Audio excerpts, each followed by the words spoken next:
Hello folks, welcome to Legacy IAS. In today's video, we'll be looking at the administration of your kadambas. Alright, let's get into the video.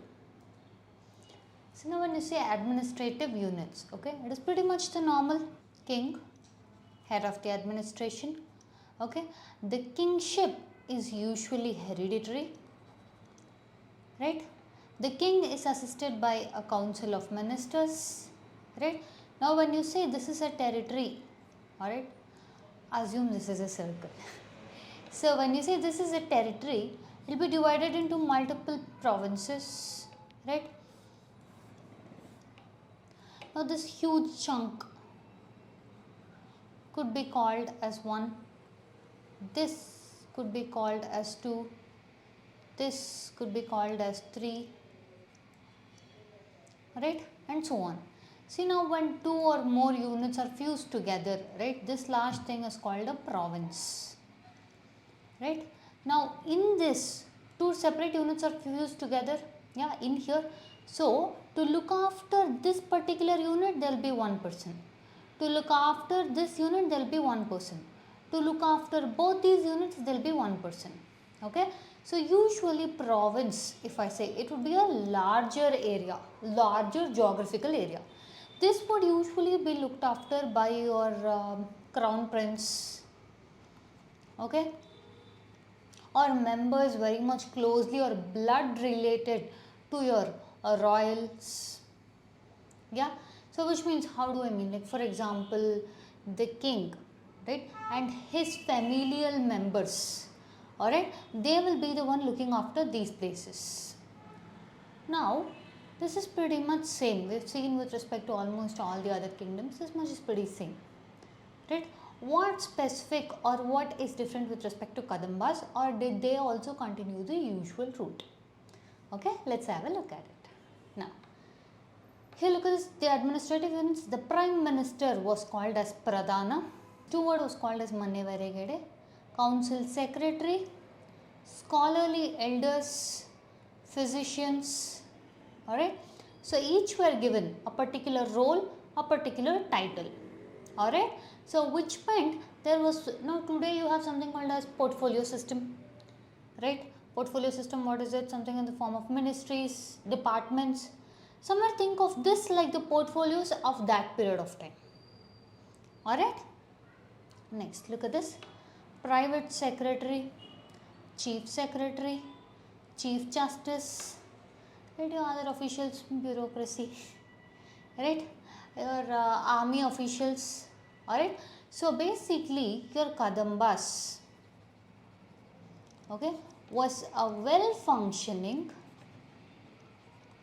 alright, your kadambas were well functioning, okay, well administered.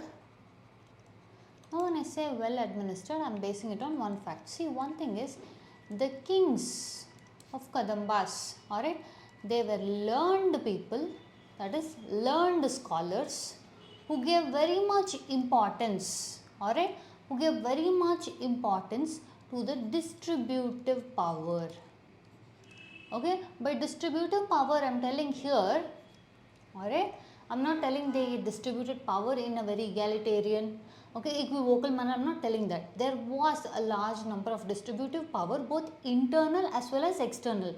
That is, there was both top down approach as well as bottom up approach. Okay, so there are 4 things you have to remember. The power distribution was both internal as well as external. Okay, next, there was also top down approach and also bottom up approach. Alright, so these are the things, okay, which was very well maintained and established. Okay, you had a well established administrative system of your kadambas. I said learned scholars, they utilized that to a maximum extent.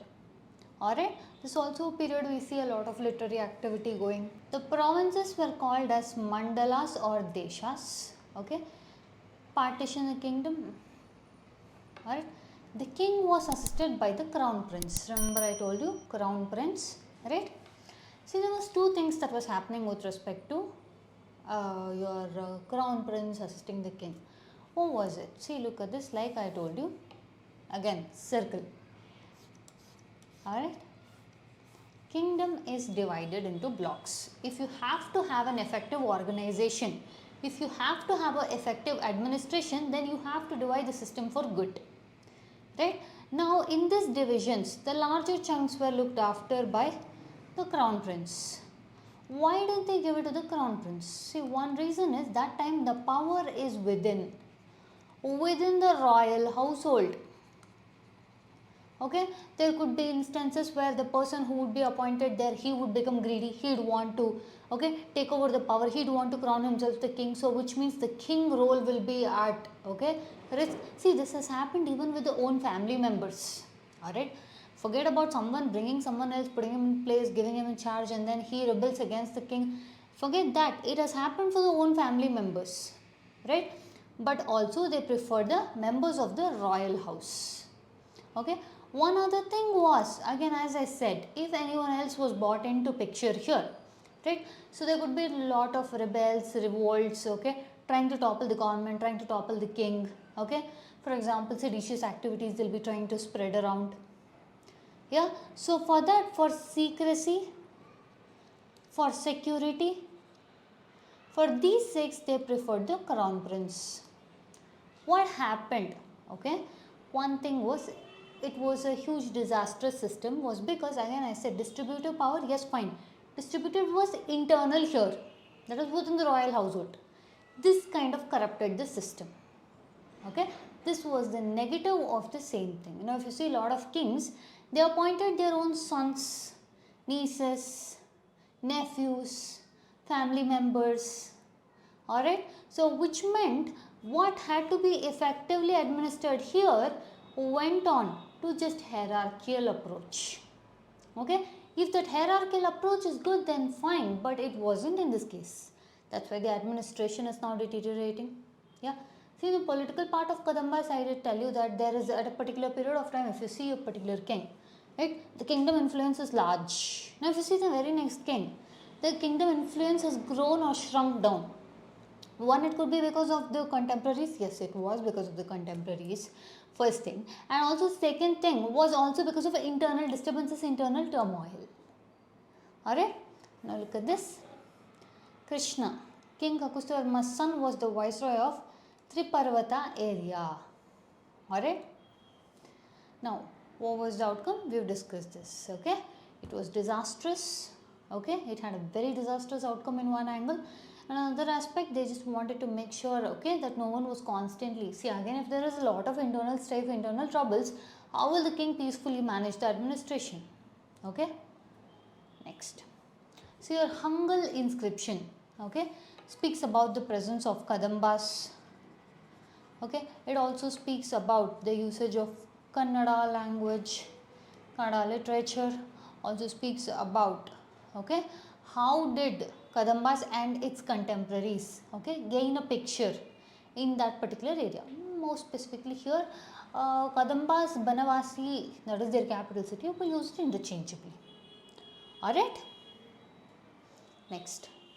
This is an inscription in Kannada language, indicating that Kannada was also used for administrative purposes. Alright, this is one of the now Kadambas or your Banavasi. Banavasi could be somewhere said like a native soil, language of the native soil. What is it?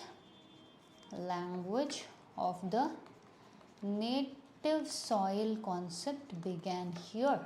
Few things you need to observe, okay. As to, like I said, the Kadambas, okay, there is a theory that they were from your Brahman Varnashram, who then took on the role of a Kshatriya Varnashram, okay. So it is a Brahman plus a Kshatriya at a front here, alright. So you can expect both education, but again I told you, like see in the Kadambas political itself I have discussed, the changes was there for Brahman and Kshatriya, where a Brahman was taking on the role of a Kshatriya, but that did not largely impact the lower two Varnas. Okay, so in here the reason I am telling you to observe the fact that Brahman and Kshatriya was that education along with tactic was used, but at the end of the day it was all to preserve the status quo, power struggle and hierarchy. Alright, look at this. An inscription which says about Mayura Varma is that he was Vedanga Vaidya Sharada, that is master of the Vedas. Alright, look at this. Vishnu Varma was also, he is one of the king's near Kadambas. So he was proficient in grammar and logic. Alright. Simhavarma, he was skilled in the art of learning. So basically education. The kings here, somewhere you can tell the kings were pretty much, okay, on a very learned side. Look at this. The writers and scribes were called as Lekakas. Okay. Guerrilla warfare, like I said, education plus tactic. This was the tactic. Guerrilla warfare was used in your Kadamban administration. Okay. This gained them tactile advantage. Okay. The crown prince or Yuvaraja, he was the one who used to help in the central administration. See, yes, this was a central administration. Kadambans were largely, okay, central administration, but they had decentralized units. This is very, very important. Now, when I say decentralized units today in present day India, what is the decentralized units? Panchayats, municipalities, right? So, even though it was a central administration, it had decentralized unit. A unitary with federal features. Alright. This decentralized units was in the name of village, and this village had considerable amount of autonomous. Look at this. The kingdom was divided into provinces. The provinces were further divided into districts. The districts was further divided into taluks. Now, the taluks were further now divided into villages. When you club a group of villages, it was called as your dasagram or 10 grams. Okay, and here the smallest of the administration, or the smallest unit or the cell block of administration was your village. Okay, so your village administration was, okay, autonomous. The village headman, the one who was looking after the village, also enjoyed, okay, considerable amount of authority, and this was respected by your central authority. Okay, only when this is not something that will apply only to ancient India, medieval India or modern India or in the contemporary times. One thing is, whenever central authority recognizes, respects and gives the autonomy to local or your decentralized autonomy or local autonomy, is when actual growth will take place, is when it will be a participative democracy. Okay, so basically the power has to not just be top down approach, but power has to be from bottom up approach. Alright, now look about this urban settlement or growth of cities. Large number of cities were growing. By large number of cities, one prominent one is your Banavasi. Okay, that was your capital. Okay, Banavasi turned into a trade center. It was not just a city alone, but it was also an important trade center. Also, it was a growth of literary activity. So, it was a zone of learning, zone of trade. It was a typical city. Alright, look at this. The 5th century burial copper plate indicates that the ornament of Karnataka Desa or Karnataka Desha adorned with the 18 mandapikas. Okay, now basically here they are specifically talking about your Banavasi, the capital of your Kadambas. Alright, look at this. We said city, which means trade. Okay, what is the trade associated with? They had good amount of, okay, trade organizations or trade groups or mercantile classes called as setis. Okay, 1/6 of the land produce was collected in the name of tax. This is pretty much almost in line with the contemporaries also. Look at this. What were the other taxes levied, or on what things were the taxes collected on? Okay, taxes were collected on land, social security tax. Why? because the people are secured from invaders, people are secured from your looters, robbers, so for security purposes, alright. Sales tax, land tax, beetle tax. No, beetle tax is somewhere considered at that point of time more of a commercial, okay, more of a leisure, more of a luxury, alright. So here luxury again, by I am telling that it's not that only your rich or upper class could afford it, but it just means that, okay, it was an item of interest, okay, it was an item of interest for all the classes, that is your low income group, middle income group and high income group, alright.